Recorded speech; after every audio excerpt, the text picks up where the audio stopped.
I never imagined that emptying trash bins at 3 in the morning would lead to owning nearly half of a Fortune 500 company. But life has a peculiar sense of irony, doesn't it? My name is Elena Martinez, and this is the story of how I went from scrubbing toilets in a Manhattan skyscraper to sitting in the boardroom where million-dollar decisions are made. All because I reminded a dying man of the daughter he'd lost. Let me take you back to where it all began, to the night that would change everything, though I didn't know it yet. It was a Tuesday in March, around 2:30 in the morning, and I was on the 42nd floor of Harrington Financial Group's headquarters, pushing my cleaning cart down the executive corridor. The marble floors gleamed under the recessed lighting, reflecting my distorted image back at me. A tired woman in a gray uniform, hair pulled back in a practical bun, dark circles under my eyes that no amount of concealer could hide anymore. The executive floor was always my last stop, the most demanding part of my shift. These weren't just offices, they were monuments to success, with their mahogany desks, leather chairs that cost more than I made in 6 months, and floor-to-ceiling windows overlooking the Manhattan skyline. I'd learned to move silently through these spaces, a ghost in their world of power and prestige. Invisible. That's what we cleaning staff were supposed to be, present enough to maintain their environment, invisible enough not to disturb their reality. I'd been working at Harrington Financial for almost 2 years by then, but my story started long before I ever pushed a mop across these floors. 6 years ago, I was Elena Martinez, CPA, with a corner office at a respected accounting firm, a beautiful brownstone in Brooklyn, and a husband I thought I'd grow old with. I was 34 years old and thought I had my life figured out. Then I discovered that Marcus, my husband of 8 years, had been gambling. Not just casual weekend poker games, we're talking about serious, compulsive gambling that had drained our savings, maxed out our credit cards, and put a second mortgage on our home that I knew nothing about. The first I learned of it was when two men showed up at my office, looking for Marcus, asking about money he owed to the wrong kind of people. The collapse was spectacular and swift. Within 3 months, we lost everything. The house went into foreclosure. My carefully built credit score plummeted. The accounting firm let me go, not officially because of my personal problems, but the excuse of restructuring fooled no one. Marcus disappeared one night, leaving a note that said he was getting help and that he was sorry. I never saw him again. I spent a year trying to rebuild, sending out hundreds of resumes, but in the financial world, reputation is everything. Whispers followed me: unstable home life, poor judgment, financial irresponsibility. Never mind that I'd been the victim of someone else's addiction. The stain was on me, and no one wanted to take the risk. So I took what work I could find. First, it was temp agencies, filing and data entry. Then, when even those jobs dried up, I swallowed my pride and applied to great city cleaning services. They hired anyone with a pulse and a clean background check. That's how a certified public accountant with a master's degree ended up scrubbing toilets and emptying trash bins in the same buildings where I used to have client meetings. The worst part wasn't the physical labor. I could handle that. It wasn't even the pay, though at $18 an hour, I had to work 70-hour weeks across 3 different buildings just to afford my studio apartment in Queens. The worst part was the invisibility, the way people looked through me as if I didn't exist, or worse, the way some of them looked at me as if I was something distasteful they had to tolerate. At Harrington Financial, there were 2 people who made my life particularly miserable. The first was Veronica Chen, the HR director, a woman in her early 50s who wore exclusively designer suits and had perfected the art of the withering glance. She treated the cleaning staff like we were necessary evils, barely concealing her disdain whenever she had to interact with us. I remember the first time I encountered her directly. I'd been assigned to clean the conference rooms on the 40th floor, and I'd started my work at 11 p.m., as scheduled. Around midnight, Veronica came storming in with her assistant, arms full of files for an early morning meeting. "What are you doing here?" she demanded, as if I'd broken into the building rather than being scheduled to clean it. "I'm cleaning the conference rooms, ma'am," I'd replied politely, already moving my supplies toward the door. "Well, stop. We need to prepare for tomorrow's meeting, and I can't have you making noise and getting in our way." "I understand, but I'm scheduled to clean these rooms tonight. If I don't finish, I'll be written up." That's not my problem. Veronica had cut me off, her voice sharp as a blade. Come back later. Or better yet, come in earlier. Don't you people have any consideration for others' schedules? You people, those two words hung in the air like poison. I'd left, of course, and returned at 4 a.m. to finish the job, which meant I was late to my morning shift at another building, which cost me a day's pay. When I tried to explain the situation to my supervisor, he just shrugged. Veronica Chen had called to complain about the disruption, and that was all that mattered. But Veronica's cold dismissiveness was nothing compared to Derek Walsh's active cruelty. Derek was a senior executive in his mid-40s, the kind of man who'd probably been a bully in high school and never outgrew it.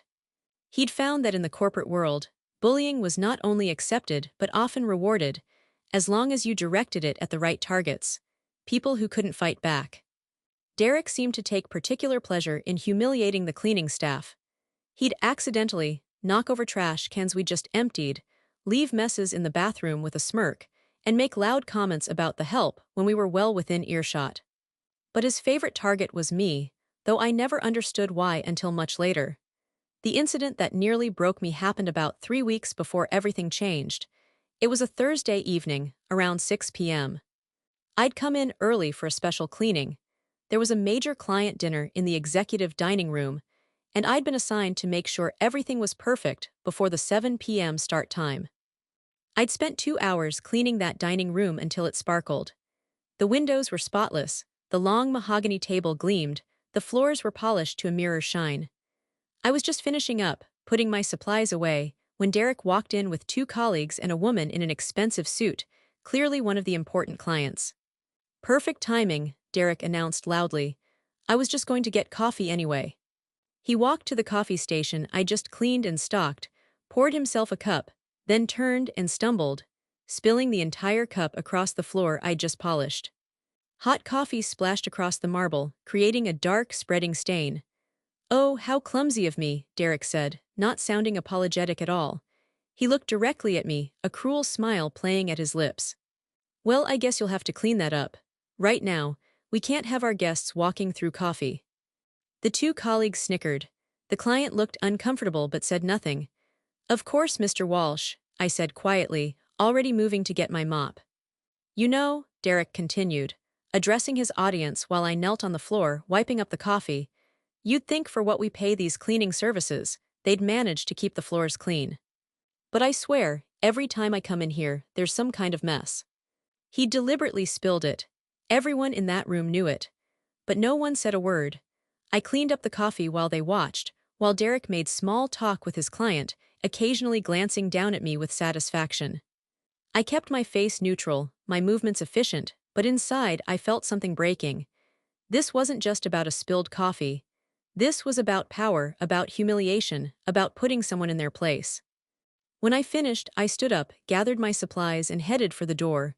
"Wait," Derek called out. "You missed a spot." I turned back. There was no spot. The floor was immaculate. "Right there," he pointed vaguely at a section of floor. I went back, got on my knees again, and wiped an already clean section of floor. "Better," Derek said dismissively, waving me away. I left that dining room with my supplies, walked to the service elevator, and once the doors closed, I let myself cry. Deep, silent sobs that shook my whole body. I cried for the life I'd lost, for the dignity that was being stripped away piece by piece, for the exhaustion that never went away, for the feeling of being trapped in a situation with no way out. But I also made a decision in that elevator. I would not quit. I would not give Derek Walsh or Veronica Chen or anyone else the satisfaction of driving me away. I would do my job with the same meticulous attention to detail I'd always brought to my work, whether I was preparing tax returns or mopping floors. They could take away my title, my salary, my professional reputation, but they couldn't take away my self-respect unless I let them. So I kept working. I kept showing up on time, kept cleaning every surface until it gleamed, kept treating everyone with courtesy even when that courtesy wasn't returned. And somewhere along the way, I started humming while I worked. Old songs my mother used to sing when I was a child, melodies that brought me comfort during those long, lonely night shifts.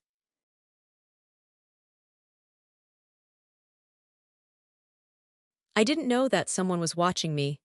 I didn't know that my small acts of dignity and persistence were being noticed by the one person in that building who actually mattered.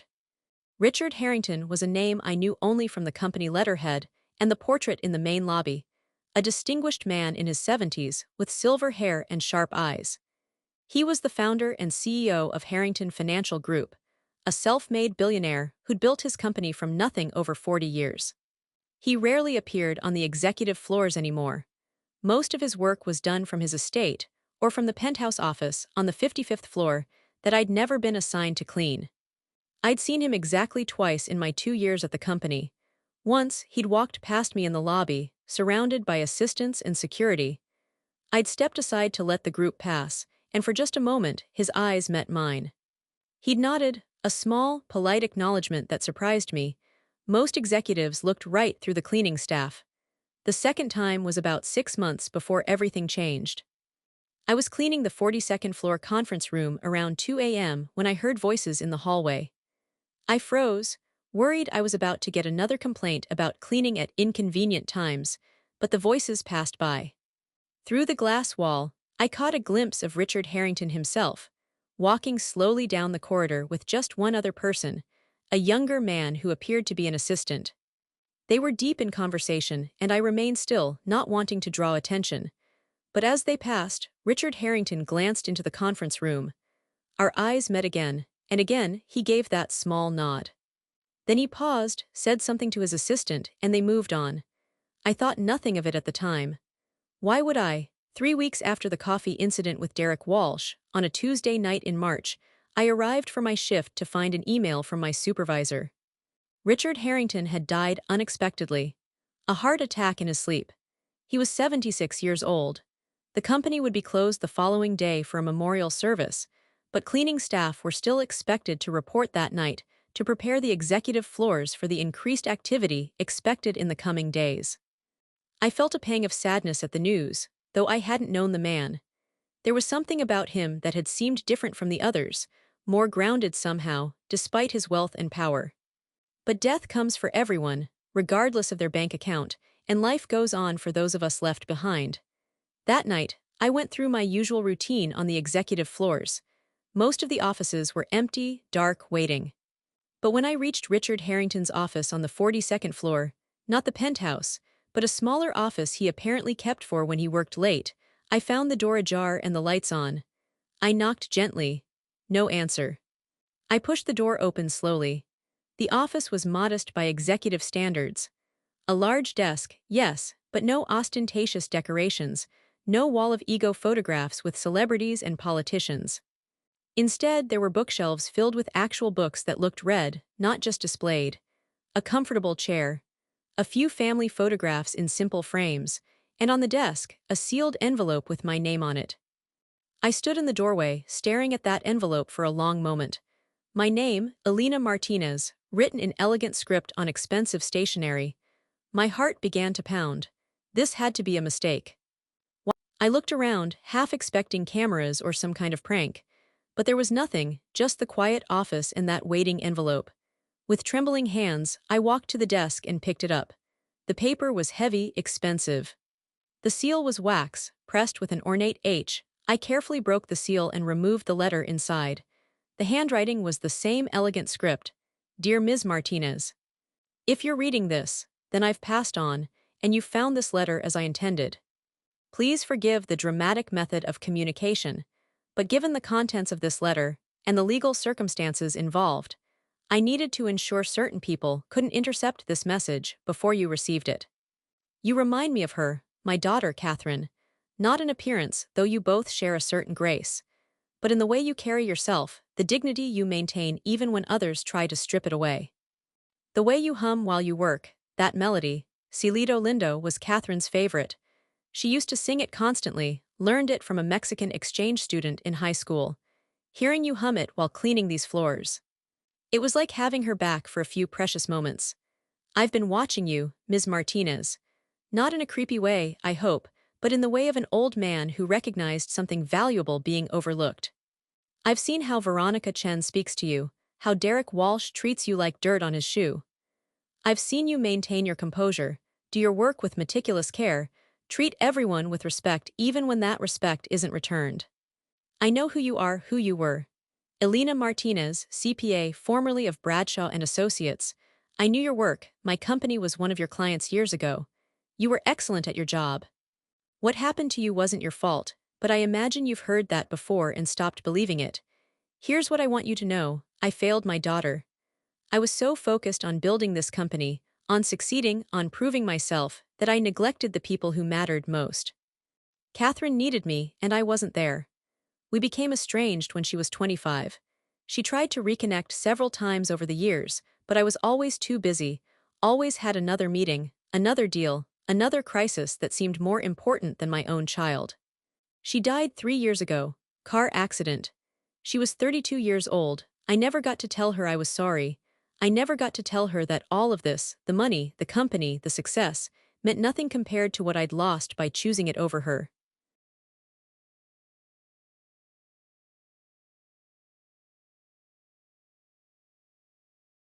I can't fix my mistakes, Ms. Martinez, but perhaps I can prevent someone else from making them. Perhaps I can give someone who embodies the values this company has forgotten a chance to restore them. By the time you read this, my will has been executed. You now own 30% of Harrington Financial Group's shares, worth approximately $47 million at current valuation. You also have a seat on the board of directors and full authority to restructure the cleaning, maintenance, and service staff programs across all company facilities. This isn't charity. This is a business decision. You've proven you have the integrity, attention to detail, and strength of character this company desperately needs. The shares come with certain conditions, all outlined in the full legal documents that my attorney will provide. You must accept the board position, you must maintain employment with the company in whatever capacity you choose, and you must implement meaningful reforms to how we treat our service staff. I've made this bequest legally airtight. Veronica Chen, Derek Walsh, and others will try to fight it. They'll claim undue influence, mental incompetence, anything to avoid accountability for how they've run this company. But my attorneys have prepared for every possible challenge.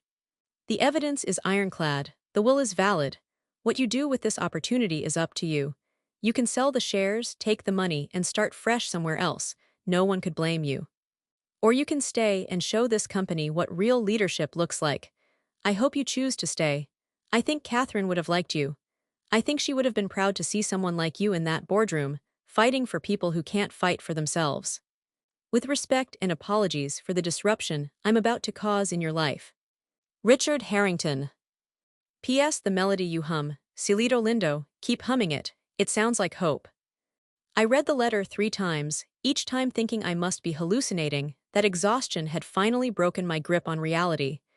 $47 million, 30% of the company, a board seat. This was insane. This was impossible, but the letter was real, the wax seal was real, and the business card clipped to the back of the letter. James Chen, attorney at law, Harrington Estate, was very, very real. My hands were shaking so badly I had to sit down in Richard Harrington's chair.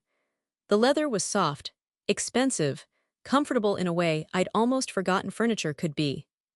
I looked around the office with new eyes, seeing it not as a space to clean, but as the workspace of a man who'd been watching me, seeing me, recognizing something in me that I'd almost forgotten was there. He knew my story. He knew who I'd been before everything fell apart. He'd been one of my clients.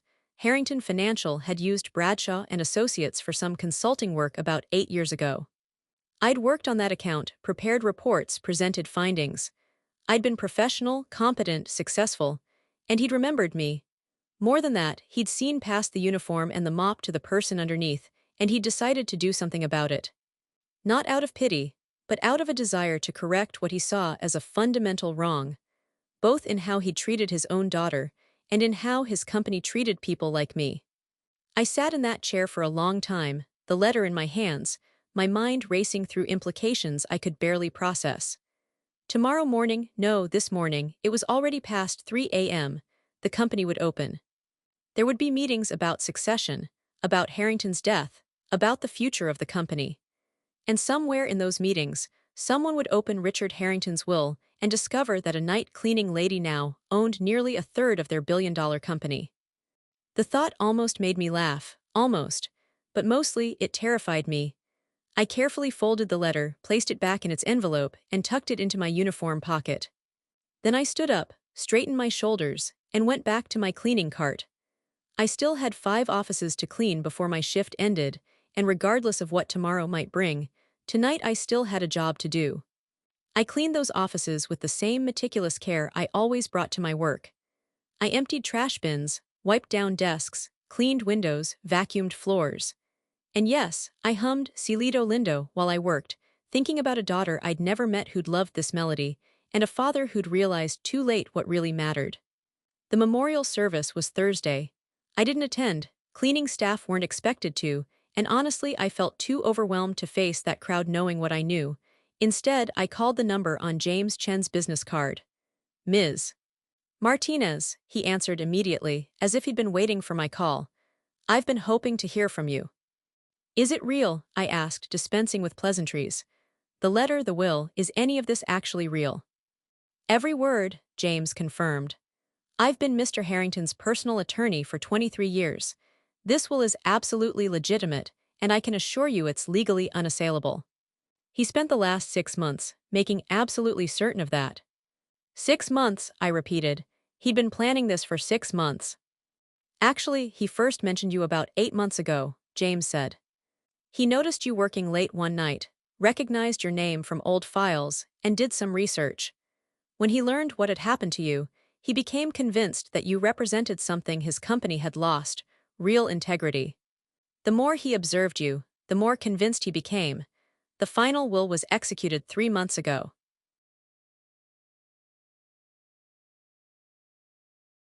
Mr. Chen, I said slowly, I don't know anything about running a financial services company. I'm an accountant, or I was, but this is completely different. Mr. Harrington didn't expect you to run the company, James interrupted gently. He expected you to bring perspective the current leadership lacks. He expected you to advocate for changes that need to be made. And yes, he hoped you might help restore some of the values he felt the company had compromised in pursuit of profit. When, I paused, gathering courage, when will the will be read officially? Tomorrow. Friday morning, 10 a.m., in the main conference room. All board members and major stakeholders are required to attend. I'll send a car for you at 9:15. A car? Ms. Martinez, you're now one of the largest shareholders in a multi-billion-dollar company. You'll need to get used to certain accommodations. I'd also suggest you take tomorrow night off from your cleaning shifts. You're going to need the rest. He was right, of course. But the idea of calling in sick to my cleaning job the night before I'd presumably become a millionaire felt surreal in a way that made my head spin. I spent Friday morning trying to figure out what to wear to a will reading where I'd learn I was suddenly wealthy. My wardrobe consisted of 3 cleaning uniforms, some worn jeans, a few t-shirts, and one slightly outdated blazer I'd kept from my accounting days. I settled on the blazer with my best jeans and a simple blouse, looking more like someone interviewing for an entry-level position than someone about to join the board of directors. The car that arrived at 9:15 was a black Mercedes with a driver in a suit. I felt ridiculous climbing into it, but the driver treated me with perfect professional courtesy, as if he picked up cleaning ladies in Queens every day. The drive into Manhattan felt different from my usual subway commute. We pulled up to the main entrance of Harrington Financial Group at exactly 9:55. The same entrance I normally used was the service entrance in the back, where delivery trucks and staff like me came and went unseen. James Chen met me in the lobby. He was younger than I expected, maybe early 40s, with kind eyes and a firm handshake. Ms. Martinez, thank you for coming. I know this must all seem overwhelming. That's one word for it, I managed. He smiled. Before we go up, I want to prepare you. There are going to be some very surprised, very angry people in that room. Derek Walsh, Veronica Chen, and several board members are going to challenge this will. They're going to say terrible things, make accusations, possibly threaten legal action. I know, I said quietly. But here's what they don't know, James continued, his smile widening slightly. Mr. Harrington anticipated every possible challenge. He had himself evaluated by 3 independent psychiatrists in the weeks before his death to preempt any mental competency claims. He documented his reasoning extensively, and he included provisions in the will that specifically address any attempt to contest it. Anyone who challenges unsuccessfully will forfeit their own inheritance entirely.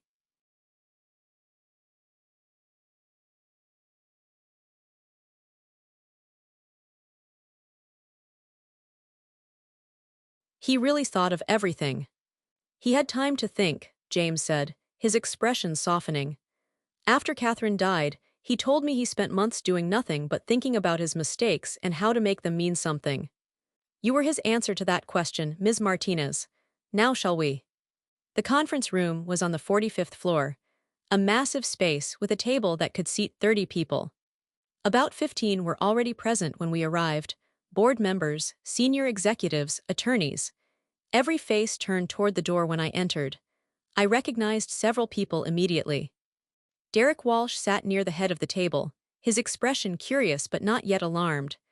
Veronica Chen stood by the windows, speaking in low tones with another woman. A few other executives I'd seen around the building, though none who'd ever acknowledged my existence. And then there was James Harrington, Richard's son and current interim CEO, sitting at the head of the table. He was in his early 50s, with his father's sharp eyes but lacking the warmth I'd glimpsed in Richard's rare nods of acknowledgement. "Who is this?" Veronica asked, looking at me as if I'd wandered in off the street. "This is Alina Martinez," James Chen announced, one of the beneficiaries of Richard Harrington's will, and as of this reading, a required attendee. The cleaning lady, Derek Walsh's voice was sharp with disbelief. "What is she doing here?" "This is a private meeting for family and board members. Ms. Martinez is here at Mr. Harrington's specific request," James said firmly. "Please, everyone, take your seats. We have a lot to cover." I sat in the chair James indicated, feeling every eye in the room on me. My blazer felt shabby next to their designer suits. My hands trembled slightly, so I folded them in my lap. James Harrington cleared his throat. "Let's get this over with. James, please proceed with the reading." What followed was the most surreal hour of my life. James Chen read through the will methodically, covering various bequests to family members, charitable donations, and company matters. Then, to Alina Martinez, employee of Great City Cleaning Services and exemplar of the values this company was founded upon, I bequeath 30% of my shares in Harrington Financial Group, with all accompanying voting rights and privileges.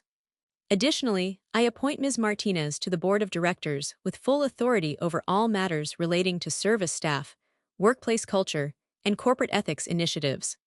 The room exploded. "This is insane." Derek Walsh was on his feet. He left 30% of the company to a cleaning lady. "This is obviously some kind of mistake." "There's no mistake," James Chen said calmly. "I can assure you." "She must have manipulated him somehow," Veronica Chen interrupted, her voice cold and sharp. An old man, recently bereaved, clearly not in his right mind. "Mr. Harrington was evaluated by 3 independent psychiatrists," James countered. "All confirmed his complete mental competency. Their reports are part of the legal documentation." "I don't care what some paid-off psychiatrist said," James Harrington declared. "This is a clear case of undue influence. A service worker somehow convinced my father, in his grief and vulnerability, to leave her a fortune. We'll contest this will on multiple grounds." "Before you continue," James Chen interrupted, his voice taking on an edge, "I should inform you that the will includes a specific provision regarding challenges. Any beneficiary who contests the will and loses will immediately forfeit their entire inheritance." That stopped them. The room went silent as the implications sank in. "Furthermore," James continued, "Mr. Harrington left detailed documentation of his reasoning, including his observations of Ms. Martinez over an extended period, his independent research into her background and qualifications, and his explicit intention to bring accountability to certain aspects of company culture he found troubling." He opened a folder and pulled out several documents. Specifically, he documented numerous instances of workplace harassment and mistreatment of service staff by company executives. "Derek Walsh, would you like me to read the section where Mr. Harrington describes watching you deliberately spill coffee and then humiliate Ms. Martinez in front of clients. Derek's face went white. Or perhaps, Veronica, you'd prefer I share his notes about your routine dismissal and verbal abuse of cleaning staff, including threats of termination for requesting scheduled cleaning times. Veronica's expression remained frozen, but I saw her hands clench. My father was a sentimental old man, James Harrington said, but his voice had lost some of its certainty. This doesn't change the fact that a cleaning woman has no business owning a third of this company.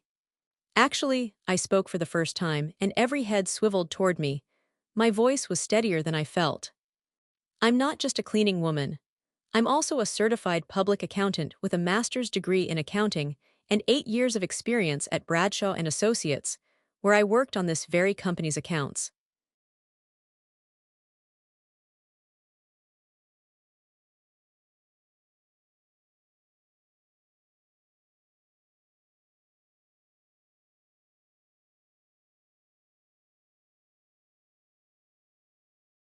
The room went silent again. 6 years ago, my husband's gambling addiction destroyed our financial life. I lost my job, my home, my career, but I didn't lose my skills or my integrity. I took the only work I could find, and I did it with the same attention to detail I brought to preparing financial reports and tax returns. I pulled out my own folder, the one I'd been keeping for 2 years, a habit from my accounting days. During my time cleaning these offices, I documented every instance of workplace harassment, discriminatory behavior, and ethical violations I witnessed. I have dates, times, witnesses, and in some cases, security camera timestamps. I opened the folder and pulled out the first report. Derek Walsh, March 15th, deliberately knocked over a full trash bin I just emptied, then berated me for the mess in front of junior staff members. March 22nd, spilled coffee on a floor I just cleaned and forced me to re-clean it while clients watched. April 3rd, made sexual comments about female cleaning staff to colleagues. That's enough, Derek said, his voice tight. Is it? I looked directly at him. Because I have 43 separate documented incidents involving you alone. Veronica, you have 62, including threats of termination, verbal abuse, and in one case, physically pushing a cleaning staff member out of your way when she was restocking supplies. I spread the documents across the table. Your father saw all of this. He saw how this company treats the people who keep it running, and he decided to do something about it. James Chen pulled out another document. The will includes a mandate for Ms. Martinez to implement comprehensive reforms to service staff treatment, including living wages, education benefits, and promotion pathways from service positions into professional roles. She has full board authority over these initiatives. This is blackmail, James Harrington said. Vote with her or our corporate culture gets exposed. No, I interrupted. This is accountability. Your father built this company on certain values, and somewhere along the way, those values got lost. He's giving me the power to restore them. You can work with me, or you can fight me, but either way, things are going to change. The next 2 hours were intense negotiations. James Chen laid out the full scope of Richard Harrington's will, including provisions I hadn't known about: funding for staff education programs, mandatory diversity and ethics training for all executives, and quarterly reviews of workplace culture with real consequences for violations. Derek Walsh tried to bluster and threaten, but when faced with the detailed documentation of his behavior and the reality that fighting the will would cost him his inheritance, he eventually fell silent.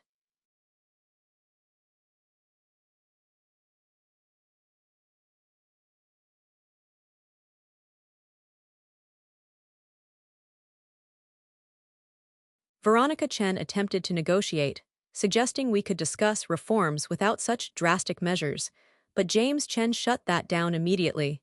The will's provisions weren't negotiable. In the end, they had no choice. The will was legally airtight, the evidence of their behavior was documented, and the cost of fighting was too high. At 12:30 p.m., the board voted to accept the will's provisions and officially appoint me to the board of directors. I walked out of that conference room as Elena Martinez, board member, major shareholder, and architect of the most comprehensive workplace reform program Harrington Financial Group had ever seen. The The next 6 months were a whirlwind. I brought in HR consultants to overhaul the company's service staff policies. I instituted a living wage program that raised base pay for cleaning, maintenance, and cafeteria staff by 40%. I created an education partnership with local community colleges that allowed service staff to take classes on company time with tuition reimbursement. And I promoted 3 former cleaning staff members: Maria Gonzalez, who had a degree in business administration she'd never been able to use; Thomas Weathers, who'd been studying it while working night shifts; and Keisha Williams, who had 20 years of customer service experience, into a new management training program that would fast-track them into professional positions. Derek Walsh was terminated 3 weeks after the will reading, officially for restructuring, but everyone knew the real reason. Veronica Chen was demoted to assistant director with a mandate to complete extensive ethics training. As for me, I kept my studio apartment in Queens for the first few months, unable to quite believe that the money was real. But eventually, with James Chen's patient guidance, I started to adjust to my new reality. I bought a modest condo in Brooklyn, nothing ostentatious, but a space that was truly mine. I hired a financial advisor to help me manage the wealth responsibly. And I went back to school, taking business courses to prepare myself to be the board member Richard Harrington believed I could. The first board meeting I led was about workplace culture reform. I presented comprehensive data on the correlation between employee treatment and company performance, showed case studies from other firms that had implemented similar programs, and laid out a 5-year plan for transforming Harrington Financial's reputation from a place where service workers were invisible to a place where every employee was valued. James Harrington, who'd initially fought the will, spoke first when I finished my presentation. "I have to admit," he said slowly, "I didn't understand what my father saw in you. I thought he'd lost his mind, frankly. But watching you these past months, seeing the meticulous research you've put into this, the way you've handled yourself with grace despite how you were initially received, I'm starting to understand." He paused, then continued, "My father once told me that the measure of a company isn't in its quarterly earnings, but in how it treats the people who can't fight back. I didn't listen then. I wish I had." The reforms passed unanimously. A year after Richard Harrington's death, I stood in his old office, the modest one on the 42nd floor, not the penthouse, looking at a photograph I'd placed on the desk. It showed a young woman with dark hair and bright eyes, laughing at the camera. Catherine Harrington, from a photo her brother had given me, saying his father would have wanted me to know her face. She was beautiful. She looked happy in the photo, taken years before her father's choices drove a wedge between them. I thought about the reconciliation they never got to have, the apologies never spoken, the time that ran out before understanding. And I thought about second chances, not just the one Richard Harrington had given me, but the one he'd tried to give his company, his employees, the people he felt he'd failed. He couldn't fix his mistakes with his daughter, but he could try to prevent others from making the same choices, valuing money and status over basic human dignity.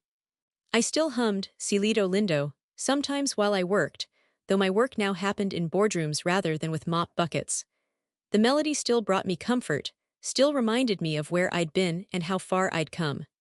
But more than that, it reminded me of a lesson I'd learned on this strange journey. True character isn't revealed in how we treat our equals, but in how we treat those society tells us are beneath us. Dignity isn't something that comes with a title or a salary, it's something we carry within ourselves and recognize in others, if we're paying attention. Richard Harrington had been paying attention. He'd seen past the uniform to the person underneath, seen the same meticulous care and quiet strength that reminded him of the daughter he'd lost. And in his final act, he'd tried to make that mean something. The cleaning staff at Harrington Financial still worked hard, that hadn't changed. But now they worked with health benefits, education opportunities, and a clear path to advancement. They worked in an environment where executives who mistreated them faced real consequences. They worked with dignity. And every so often, I'd see one of them in the hallway, someone I used to work alongside when I was pushing a cleaning cart. We'd exchange a nod of recognition, a smile of understanding. We knew what it was like to be invisible. 6 months ago, I gave a speech at a business conference about corporate culture reform. Afterward, a young woman approached me, eyes red from crying. "I'm a custodian at a tech company," she told me. "I have a degree in computer science, but I lost my job during the recession and ended up cleaning toilets just to survive. Every day, the people who work there look through me like I don't exist." Your story. It gave me hope that maybe I could find my way back. I gave her my card, connected her with our education program, and 3 weeks later, she started as a junior developer at a company one of our board members recommended her to. That's what Richard Harrington's gift really was, not the money, though that changed my life in concrete ways. The real gift was the reminder that one person, paying attention at the right moment, can change someone's entire trajectory. That seeing people, really seeing them, has power. I never got to thank Richard Harrington for what he did for me, but I could honor it by paying attention, by seeing the people others overlooked, by using my position to create the kind of company he'd wanted to leave behind, one where someone's current job title didn't determine their worth or their potential. Every quarter, I review applications for our education and advancement program. I look at the names of cleaning staff, cafeteria workers, security guards, maintenance technicians, all the people who keep the company running while remaining invisible to most. And I see them. I see their potential, their dignity, their quiet strength, just like someone once saw mine. That's the legacy Richard Harrington left me. Not just shares and board seats and financial security, but the responsibility to see and be seen, to recognize that every person pushing a mop or emptying a trash bin is someone with a story, with dignity, with value beyond their current circumstances. Sometimes, I wonder what Catherine would think of all this, if she were still alive.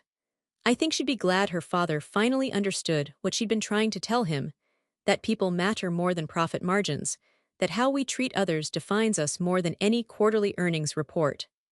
I hope she'd be proud. I hope in some way this strange chain of events, me humming her favorite song while cleaning floors, her father recognizing that echo of her presence, his decision to act on it, I hope it all means that her life and her father's regret led to something good. Because that's all any of us can really hope for, isn't it? That our choices, our actions, our small moments of seeing and being seen might ripple outward in ways we can't predict, touching lives we'll never meet, creating change we can barely imagine. I was a cleaning lady who got 30% of a company because I reminded a dying man of his daughter. But really, I was a person who was seen, acknowledged, and given a second chance by someone who understood the cost of not seeing people in time. And now it's my turn to see others, to offer chances, to honor the gift I was given by making sure it means something beyond my own life. That's the real story. Not rags to riches, not revenge, not even justice, though there's elements of all those things. The real story is about the power of being seen, the importance of seeing others, and the responsibility that comes with both. I keep Richard Harrington's letter in my desk drawer. Sometimes, when the work gets hard or the old board members push back on reforms, or I feel overwhelmed by the responsibility I've been given, I take it out and read it again. You remind me of her. 4 words that changed everything. 4 words that reminded me I was more than my circumstances, more than my job title, more than my past failures or present struggles. 4 words that saw me when I felt invisible. If you're reading this, if you've ever felt invisible in your own life, overlooked, dismissed, treated as less than you are, I want you to know something. Someone sees you. Maybe not yet, maybe not today, but your dignity, your strength, your quiet persistence matters. It ripples outward in ways you can't predict. Keep humming your song, whatever it is. Keep doing your work with integrity. Keep treating people with respect even when that respect isn't returned. Because you never know who's paying attention. You never know whose life you might touch by simply being yourself, fully and authentically, regardless of your circumstances. And if you're someone who has the power to see others, to acknowledge them, to offer chances, do it. Don't wait until it's too late, until regret is all you have left. See people, really see them. Their potential, their dignity, their humanity. It might just change both your lives. That's what Richard Harrington taught me. That's what I'm trying to teach this company.